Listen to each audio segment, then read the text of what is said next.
Nandritra ny androm-piainany rehetra dia ny nolosoa dia nanontany foana hoe ahoana no ahafahako miditra any an-danitra izay nampanantenaina, tany tsisy fanaintaina na tsisy ranomaso, toerana feno fifaliana mandrakizay miaraka amin'Andriamanitra.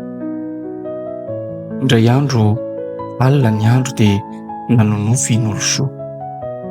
Tamin'io nofo io dia nahita ny tenany izy nanontany hatrany hoe ahoana no ahafahako miditra any an-danitra izay nampanantenaina, toerana tsy misy fanaintaina na tsy misy alahelo, toerana feno fifaliana miaraka amin'Andriamanitra. Tao anatin'io nofon'io dia tonga ny andro nahafatesany. Nanomboka nandeha tamin'ny lalana mandrakizay izy, izay lalana halehan'ny olona rehetra indray androany. Rehefa tonga teo am-bavahadin'ny lanitra izy dia nahita vavahady volamena lehibe mamirapiratra, ary dia nanontany izy hoe ahoana ary no ahafahako manokatra ity vavahady ity. Dia tsaroany tao anatin'izay ny fiainany tetỳ an-tany. Anatin'izany ireo fianakaviany, ny fiarahamonina nisy azy, nanao sorona, namono omby sy biby ho fanaty tao an'Andriamanitra. Kanefa tsy nisy nanafaka ary afaka nanokatra n'ilay vavahady. Nanandrana fomba maro izy, nieritreritra izy fa ny asa soa no hahatonga azy ho tafiditra any. Nieritreritra izy fa ny fandehanana fiangonana sy ny fomban-drazana dia ampy, fa tsy nisy na iray tamin'ireo zavatra ireo nahavita nanokatra ny vavahadin'ny lanitra. Tampoka teo nisokatra ny varavarana iray, hazavana mamirapiratra no nameno ny toerana, ary hita teo anoloana ireto teny reto: tamin'ny fahasoavana ny namonjeny anareo amin'ny vonoana, ary tsy avy aminareo izany, fa fanomezana avy amin'Andriamanitra.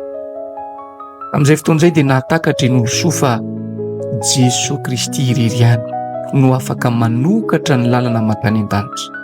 Izy irery no sorona lavorary afaka manadio ny fahotantsika. Ao amin'ny hazo fijaliana dia mifamely ny fahamarinan'Andriamanitra sy ny fitiavany lehibe. Tamin'ny rany Jesosy dia voavela ny helontsika, ary Andriamanitra iray dia nanaiky izany sorona izany mitapakila ho amin'ny mandrakizay. Rehefa nijery ny hazo fijaliana iny olosoa dia fantany fa eo ny anjeran'i Jesosy antsika ary eo ny nampihavanana antsika tamin'Andriamanitra. Asa nino izy mibebaka ary nanolotra ny fiainany tamin'i Jesosy. Rehefa nitraka izy dia nahita ny Tompo mitsena azy tany amin'ny mandrakizay, ary reny teo ny feonana hoe aviry isaorany ray, mandrara ny fanjakana efa namboarina ho anao hatramin'ny fanorenana n'izao tontolo izao.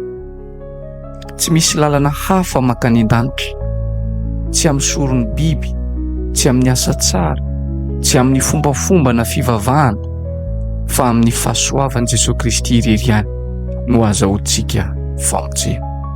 Io no nofon'ny nolosoa, nofy nampiseho ny marina izay manambara fa lalana tokana ihany mankany an-danitra dia Jesosy Kristy.